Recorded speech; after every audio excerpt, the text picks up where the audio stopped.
आंबेडकरी विचारवंत पवार यांनी पत्रकार परिषदेत विविध आरोप केलेले आहे.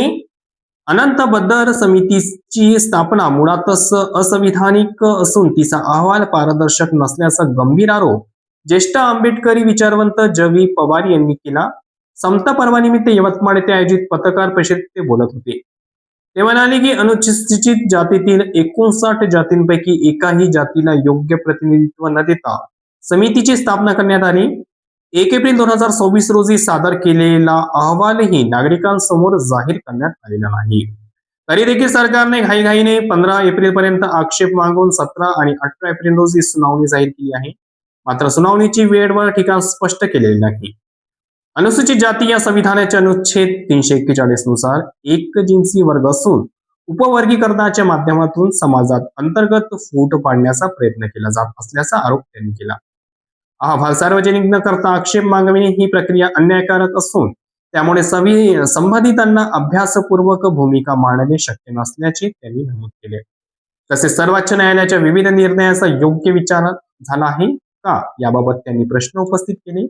समितीने कोणते निष्कर्ष डेटा किंवा अभ्यास वापरला याबाबत कोणतीही माहिती नसल्याने संपूर्ण प्रक्रिया संशयास्पद असल्याचे ते म्हणाले.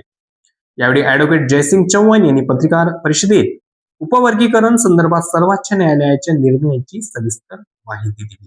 ही माहिती यवतमाळ येथून RN न्यूजचे प्रतिनिधी शाकीर अहमद यांनी. एकूणच महाराष्ट्राच्या राजकीय, सामाजिक, सांस्कृतिक परिस्थितीची जाण आहे. ते ज्येष्ठ आहेत, त्यामुळे आपण आज त्यांच्याशी वार्तालाप होण्याच्या दृष्टिकोनातून त्यांच्या दृष्टिकोनातून या पत्रकार परिषदेचं आयोजन केलेलं आहे. ते आपल्या सोबत अलीकरणाचा विषय आहे, त्या विषयावर सुद्धा ते आपल्याकडे माहिती द्यावी. सर्वांना माझा सप्रेम नमस्कार आणि सर्वांचं मनपूर्वक स्वागत.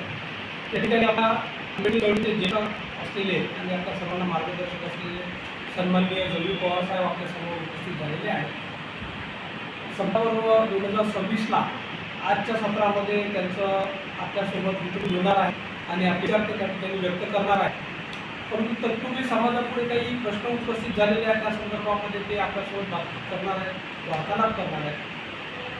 नुकताच सर्वोच्च न्यायालयाने एक निर्णय दिलेला होता आणि तो निर्णय देत असताना त्यामध्ये काही सूचना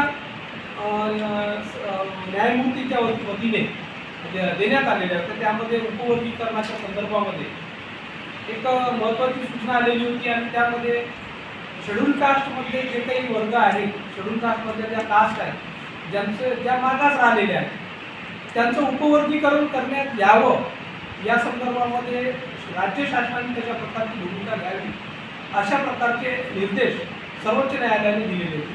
परंतु हे निर्देश देत असताना त्यांनी आवर्जून काही गोष्टीचा उल्लेख केलेला आहे आणि तो असा होता की उपवर्गीकरण करत असताना इम्पेरिकल डाटा जो आहे तो इम्पेरिकल डाटा कन्सिडर करून उपवर्गीकरण पुढे नेण्यात यावं. इम्पेरिकल डाटा कन्सिडर करत असताना 2011 जी जनगणना झालेली आहे ती 2011च्या जनगणनेच्या जी लेटेस्ट जनगणना होणार आहे त्या जनगणनेला आधारभूत मानण्यात यावं अशा प्रकारचं मार्गदर्शक तत्त्वे सर्वोच्च न्यायालयाने घालून दिली. त्या संदर्भामध्ये समितीसुद्धा गठीत करण्यात आली, ज्याला आपण बदल समिती असं म्हणतो आहे. त्या बदल समितीचा अहवाल आल्यानंतर त्यावरती लोकांतून आक्षेप मागवण्याच्या संदर्भामध्ये सुद्धा सूचित करण्यात आले. परंतु राज्य शासनाने नुकतंच 10 तारखेला एक पत्र जारी केले आणि ते पत्र जारी करत असताना बदल समितीचा अहवाल अद्याप पावती पटलावर आला नसताना आणि कुठल्याही प्रकारची लोकसंख्या ही प्रमाणभूत नसताना, इम्पेरिकल डाटा अवेलेबल नसताना नागरिकांकडून उपवर्गीकरणाच्या संदर्भामध्ये त्यांनी आक्षेप आणि सजेशन्स, ऑब्जेक्शन्स मागवलेले आहेत, जे मुळात त्या संदर्भामध्ये आपण योग्य पद्धतीने ते आक्षेप मांडले जाऊ शकणार नाही असा अर्थ प्रामाणिक होत आहे. आणि म्हणून त्या संदर्भामध्ये जवी पवार साहेब आपल्यासोबत संपर्क करणार